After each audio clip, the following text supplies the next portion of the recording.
memenuhi tugas mata kuliah pendidikan agama Islam, yaitu tugas presentasi presentasi materi yang sudah diberikan oleh Abah Ali. Jadi langsung saja saya akan mempresentasikan sedikit tentang dasar-dasar amaliyah, yaitu apa saja. Ada sholat tarawih, ada sodaqoh, ada wiridan, dan juga tibaan. Untuk pertama kita langsung masuk saja pada latar. Jadi untuk latar belakangnya, amaliyah dalam Islam mencakup berbagai ibadah yang bertujuan mendekatkan diri kepada Allah. Sholat tarawih adalah ibadah sunnah yang dilakukan di bulan Ramadan, memperkuat hubungan spiritual dan sosial umat Islam.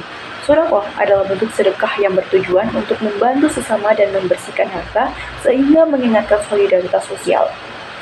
Wiridan adalah zikir rutin untuk mengingat Allah dan mendekatkan diri kepadanya, membantu menjaga ketenangan hati. Tibaan merupakan tradisi zikir dan pujian kepada Nabi Muhammad SAW yang sering dilakukan pada acara-acara tertentu, mengekspresikan cinta dan penghormatan kepada beliau.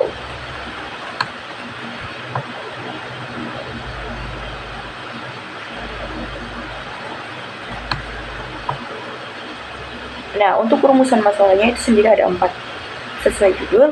Jadi yang pertama itu ada apa sih dasar-dasar amaliyah dari sholat tarawih?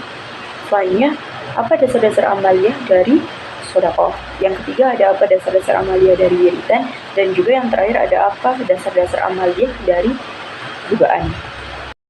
Nah, untuk tujuannya sendiri itu agar kita mengetahui apa sih dasar-dasar amaliyah dari sholat tarawih, sodaqoh, wiridan, dan juga tibaan. Selanjutnya kita masuk ke pembahasan.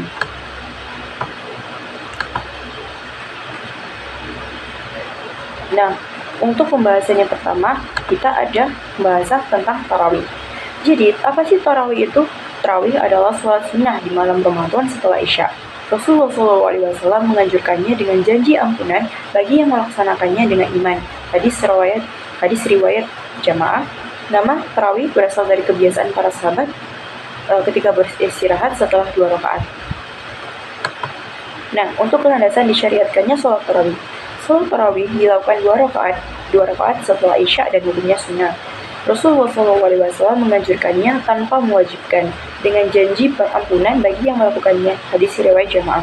Nabi juga pernah berjamaah, namun tidak keluar pada malam ketiga agar tarawih tidak dianggap wajib. Selanjutnya ada beberapa pendapat terkait rakaat sholat tarawih. Untuk yang pertama ada mazhab Hanafi.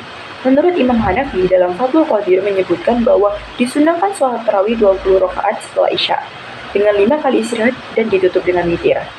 Selanjutnya ada mazhab Syafi'i. Imam Syafi'i menyukai tarawih 20 rakaat, sesuai riwayat Umar bin Khattab dengan 3 witir. Syara al-Manhaj juga menetapkan 20 rakaat dan 3 witir tiap bulan Ramadan atau malam Ramadan. Selanjutnya ada mazhab Maliki. Imam Malik menyebut tarawih di Madinah terdiri dari 36 rakaat dan 3 witir. Ada riwayat lain menyebut 11, 23, dan 46 rakaat, dengan yang masyhur adalah 46 rakaat. Yang terakhir ada mazhab Hambali. Imam Hambali dalam Al-Mughni menyebut sholat tarawih 20 rakaat, sesuai dengan pilihan Imam Ahmad. Umar radhiyallahu anhu juga mengumpulkan kaum muslimin untuk sholat 20 rakaat berjamaah bersama Ubay bin Ka'ab. Untuk pembahasan yang kedua ada sodaqoh. Sodaqoh berarti pemberian sukarela oleh seorang muslim, mencakup materi dan non-materi untuk meraih ridho Allah.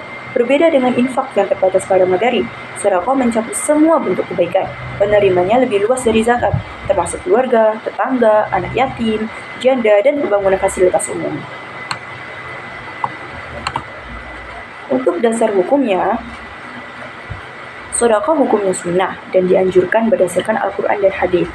Sodaqoh sebaiknya dilakukan secara tersembunyi, namun boleh diumumkan jika tujuannya untuk memberi motivasi, asalkan tidak disertai riya. Dalil Al-Quran yang mendukung sodaqoh antara lain Quran Surah Yusuf ayat 88 dan Quran Surah Al-Baqarah ayat 280. Sementara hadis menyatakan bahwa sodaqoh dari harta yang baik diterima oleh Allah dan memadamkan dosa seperti air memadamkan api. Nah, untuk bentuk sodaqoh sendiri ada 2, yaitu zis konsumtif dan juga zis produktif. Untuk zis konsumtif sendiri, itu untuk memenuhi kebutuhan harian seperti makanan dan pakaian. Contohnya adalah bantuan langsung atau beasiswa. to exist produktif, untuk modal usaha atau proyek sosial, untuk membantu mustaik agar mandiri secara ekonomi. Selanjutnya kita masuk pada pembahasan ketiga yaitu wiridan. Apa sih wirid itu? Jadi wirid adalah amalan berupa zikir yang umumnya dilakukan setelah sholat dengan lafaz seperti Subhanallah, Alhamdulillah, dan Allahu Akbar. Secara etimologis, zikir berarti mengingat atau memuji Allah. Wirid bisa dilakukan secara individu atau berkelompok, seringkali diiringi ceramah dan makan bersama.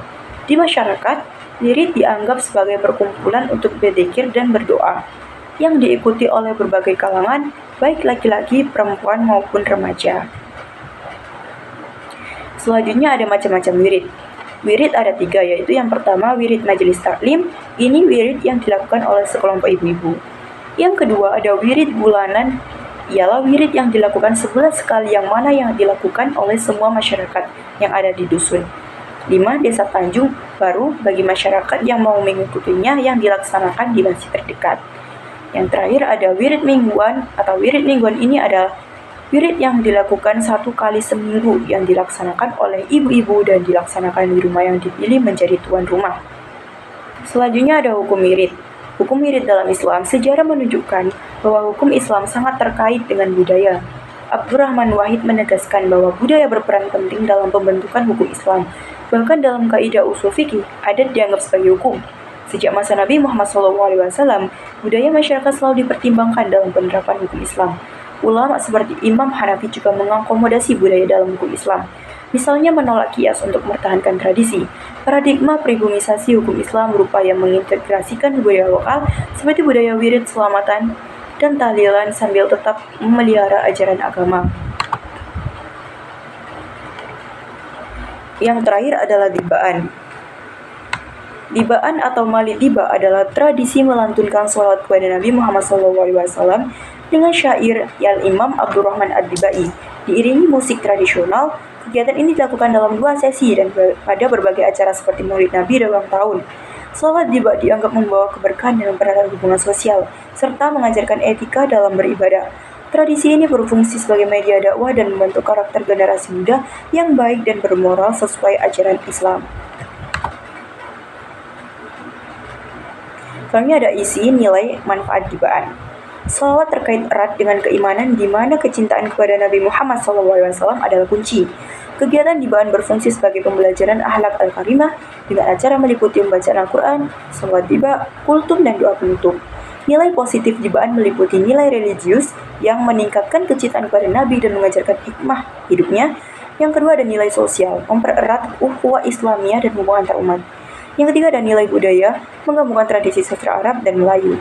Jadi kegiatan ini yang diikuti banyak anak dan remaja berkontribusi pada pembentukan karakter, disiplin, dan jiwa sosial serta membiasakan mereka untuk bersolawat. Sekian sedikit presentasi dari saya tentang dasar-dasar amalia. Mohon maaf apabila ada salah kata atau salah tingkah. Wassalamualaikum warahmatullahi wabarakatuh.